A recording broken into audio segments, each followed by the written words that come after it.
नमस्कार, आप देख रहे हैं सनी क्रिएटर। मैं हूं आपका सनी। मैं अभी जनपद जौनपुर में उसी गांव में हूं जिस गांव के 3 लोगों की निर्मम तरीके से हत्या कर जाती है। और मेरे फ्रेम में ये प्रधान जी है इस गांव के थे। क्या नाम पड़ेगा प्रधान जी? सर मेरा नाम रुपेश राव है। मैं वर्तमान में यहाँ का प्रधान हूँ। फर्स्ट पंचवर्षीय है जी, प्रथम वर्षीय में मैं यहाँ का प्रधान हूँ। जिस दुकान पे लालजी और उनकी 2 बेटे यानी गुड्डू और यदवीर की हत्या की जाती है, आप उस समय वहाँ पे गए थे, क्या कुछ वहाँ पे देखने को मिला? सर जब जैसे हम लोग को जानकारी मिली या परिजनों को ही जानकारी मिली, उसी दौरान हमको भी जानकारी मिली। हम लोग परिजनों के साथ यहाँ से जो है निकले हैं। वहाँ पे जैसे ही दुकान पे पहुँचे हैं तब तक वहाँ पे पुलिस अपनी कार्रवाई कर चुकी थी, जिसमें शव को बरामद अपने कब्जे में ले लिया गया था।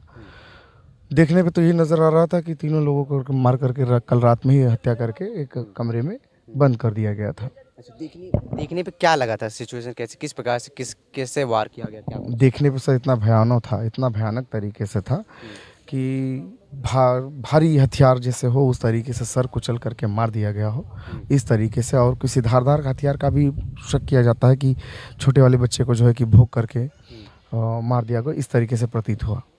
अच्छा, वहाँ पे क्योंकि लालजी की मैकेनिक की शॉप है, तमाम बड़े बड़े मशीन रखे हैं, तो कहीं ना उसी चीज़ों से कुछ इस्तेमाल किया जाए हाँ, और कहा जा सकता है कि हो सकता है कि उनके पास बड़े हथियार भी नहीं कर सकते, जैसे मशीनरी वर्क में रिंच होते हैं, पिलास होते हैं, लपाना होते हैं बड़े पैमाने पे, उससे हो सकता है कि किया गया हो। लेकिन अभी तक वहाँ पे कोई ऐसी चीज़ें बरामद नहीं हुई है। लेकिन ये पुलिस का कहना है कि किसी भारी हथियार से उनके सर पे प्रहार किया जिसकी वजह से उनकी मृत्यु हो गई है। अच्छा, लालजी रोज काम करके उनके बेटे जो तीनों लोग रहते थे वहाँ दुकान पे, शॉप पर, क्या वहाँ पे रोज प्रतिदिन सोते थे कि केवल उसी दिन तो? नहीं नहीं, सो ये तो जानकारी हमें बहुत अच्छे से नहीं, लेकिन फिर भी वो प्रतिदिन अपने घर और परिवार में आ जाते थे।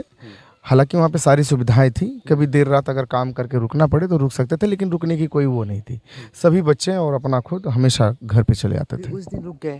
उस दिन रुक नहीं गए ऐसा कहा जा सकता है। हो सकता है कि देर रात काम करके रिटर्न आने की व्यवस्था रही हो, लेकिन उनसे पहले उनके साथ कोई घटना घट गई तो कैसे आ पाएंगे। अच्छा, जब शॉप थी उनकी, हाँ, अक्सर हर भी चाहे छोटी शॉप हो चाहे बड़ी शॉप हो, सब में सीसीटीवी कैमरे लगे रहते हैं, तो आपने सीसीटीवी कुछ देखा क्या? कुछ सर वहाँ लगते समय कहा जाए तो उस दुकान का, जब दुकान का उद्घाटन किया जा रहा था तो हम लोग भी वहाँ पर मौजूद थे। वहाँ पे कैमरे वैमरे की सारी व्यवस्था थी, लेकिन अपराधियों ने अपराध करने के बाद में उसका डीवीआर निकाल करके ले गए, जिसमें जो भी कैमरे की रिकॉर्डिंग होती है उसको नष्ट कर दिया या ले चले गए हैं। तो इसकी वजह से पता नहीं चल पाया। दुकान कब खुली थी वहाँ पे? दुकान लगभग 4 से 6 महीना हुआ है। यहाँ पे जल्दी में यहाँ पे काम इनका नए में चालू हुआ था। इसके पहले दुकान कहीं और थी? इसके पहले दुकान उनकी लाइन बाजार में थी, उसके पहले जो है जगदीशपुर में थी। शायद परिजनों से तो यही पता चला कि जो जगदीशपुर में पहली दुकान थी वहीं से इन लोगों का ज़मीनी विवाद रहा है, जिसके कड़ियाँ जोड़ी जा रही है कि यहाँ तक शायद लगी हो। क्या हो सकता है, क्या विवाद हो सकता है? तो होने के लिए सर तो विवाद ज़मीनी ही है। अब ये इतनी भयानक हद तक ये इस तरीके से जाएगा, इस चीज़ के बारे में हम लोग कल्पना नहीं कर सकते। क्या उनकी वहाँ पे खुद की ज़मीन थी? हाँ, जो अभी दुकान जो जहाँ पे है वर्तमान में वो उनकी खुद की ज़मीन, और जल्द में ही अभी 30 से 35 लाख रुपया लगा करके ज़मीन कर देते और उस पर जो भी खर्च करके अपना बनाए थे, सारी दुकान जो भी सामान था सब वहाँ उठा ले गए थे। काम चल रहा था, बीच में मुलाकात हुई तो कह रहे थे कि बच्चा जी या प्रधान जी जो है कि इस तरीके से हमारा काम ठीक चल रहा है। तो हमने कहा अच्छी बात है, होना चाहिए, अपने समाज के लोग हैं, काम करें, आगे बढ़ें, सही रास्ते पर रहें। यही सब ऐसे उनसे कभी बातें हुआ करती थी, अन्यथा नहीं। ये परिवार और लालजी की पत्नी का बयान आता है कि जब मेरी दुकान जगदीशपुर पे फाटक के पास थी तो किसी पलटू नागर के नाम लेके कह रहे हैं कि उनके दुकान उनकी ज़मीन में थी, उनके रूम में थी, तो वहाँ कुछ विवाद होता था। क्या कुछ आपको पता है उसके बारे में? बहुत पूरी तरीके से नहीं बता सकते, लेकिन ये ज़रूर कह सकते हैं कि जो लालजी भैया जी हैं, ये इनकी सबसे पहली शॉप जो है कि वहीं पे पलटू नागर के दुकान में ही उनकी शॉप रही है। और वहीं से उन लोगों का क्या विवाद हुआ, जो विवाद बढ़ते बढ़ते जो है कि यहाँ तक पहुँच गया। परिवार से आपने मिला था? परिवार से तो सर मिल ही रहे हैं। परिवार तो हमारे गांव के ही है, हमारे आस पड़ोस के सबके ही हैं। उन्होंने तो यही जाहिर किया कि सारी जितनी भी घटनाएं, जो भी घटना हुई है केवल उनके द्वारा की गई है।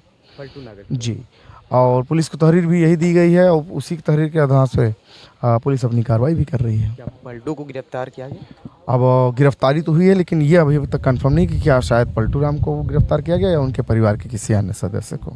आप लालजी के 3 बेटे हैं, हाँ, एक जेल में बंद है और 2 बेटों की हत्या कर दी जाती है लालजी के साथ में, तो जिनकी हत्या की गई वो किस नंबर पे थे? क्या उनकी शादी होती हुई?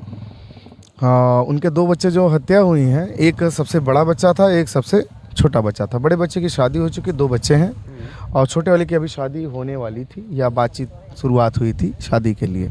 और जो मझले हैं उनकी शादी हुई, लेकिन कोई उनसे बाल बच्चे नहीं हैं। अच्छा, उनका बड़ा जो एक बड़ा बेटा क्या क्या जिलाजीत नाम है उनका? नहीं, बड़ा नहीं, वो मझला है, जिलाजीत उनका नाम है, जो इस वक्त जिला कार्यालय में बंद है। किस क्षेत्र में रहती है? ये तो परिवार वाले सही से बता सकते हैं।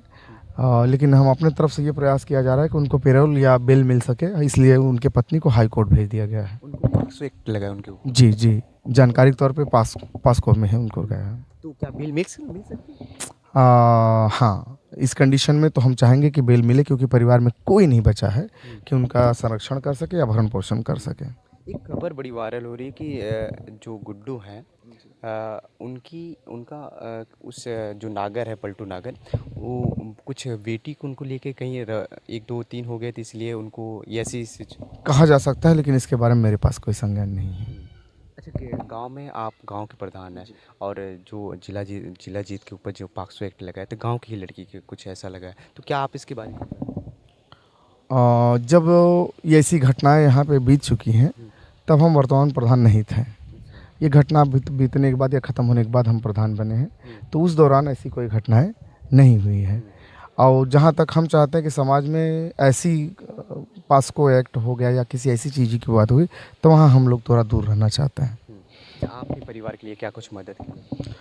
परिवार के लिए अभी तक कहा जा सकता है जो भी आर्थिक सहायता जहाँ भी ज़रूरत पड़ रही, तहाँ तक तन मन धन से लगे हुए हैं, और आगे जो भी जिस तरीके से ज़रूरत पड़ेगी उतना किया जाएगा। और तमाम नेतागण आ रहे हैं, उन्होंने क्या कुछ कहा आपसे? तमाम विधायक नेतागण भी, जगदीश नारायण आए थे, और भी विधायकगण आए थे, क्या कुछ उन्होंने कहा परिवार के लिए? सर, जगदीश जी हमारे यहाँ के विधायक हैं, माननीय हैं। अब वो आए हैं तो उन्होंने वही बात कही है जो कानूनन सही हो सकती है। तो उन्होंने बताया कि जो प्रधानमंत्री राहत कोष के अंदर जिस व्यक्ति के नाम अगर ज़मीन है, उसको जो है कि सहायता प्राप्त होगी, और बाकी वो अपने स्तर से प्रशासन को लिख करके कार्रवाई करके देंगे। अगर प्रशासन उनकी मंशा को मानता है तो अति उत्तम रहेगा। अच्छा, प्रधान के तौर पे आप अपराधी के साथ किस प्रकार की कार्रवाई चाहते हैं प्रशासन से? हाँ, रहेगी बात, हम तो चाहते हैं कि जो भी अपराधी है, अपराधी के साथ ऐसी कार्रवाई हो ताकि ऐसा दंड मिले, ताकि दूसरे को जो है कि ऐसा करने में डर लगे। बस ये चाहते हैं। क्या परिवार कहाँ गया, कुछ पता है आपको? जी, हमें जानकारी ये हुआ है कि परिवार अपनी मांग लिखित में रखने के लिए डीएम साहब के यहाँ गया है। एसपी ने कुछ कहा? एसपी ने बयान में कुछ कहा? हाँ, एडिशनल एसपी कल जो है कि एसपी साहब जो भी थे, उन्होंने यही कहा है कि परिवार को आर्थिक सहायता मुख्यमंत्री राहत कोष से या प्रधानमंत्री राहत कोष से जो दिया जाएगा वो, और साथ में एक परिवार को जीवन यापन के लिए एक किसी को सरकारी नौकरी। मेरे साथ इस गांव के यानी लालजी जिनकी हत्या की गई, साथ में उनके 2 बेटों की, इस गांव के प्रधान जी थे। उनका साफ तौर पे कहना है कि जो भी अपराधी है, चाहे किसी जात का हो, किसी भी कास्ट का हो, उसके साथ प्रशासन कड़ी से कड़ी कार्रवाई करे। और जो परिवार जो दावा करी, जिसका नाम बता रही पलटू नागर, जहाँ पर पहले लालजी की दुकान हुआ करती थी जगदीशपुर फाटक के पास, जगदीशपुर जो लाइन बाज़ार से जब आप बनारस की तरफ जाएंगे तो जगदीशपुर बीच में पड़ता है, आरटीओ ऑफिस के बगल में।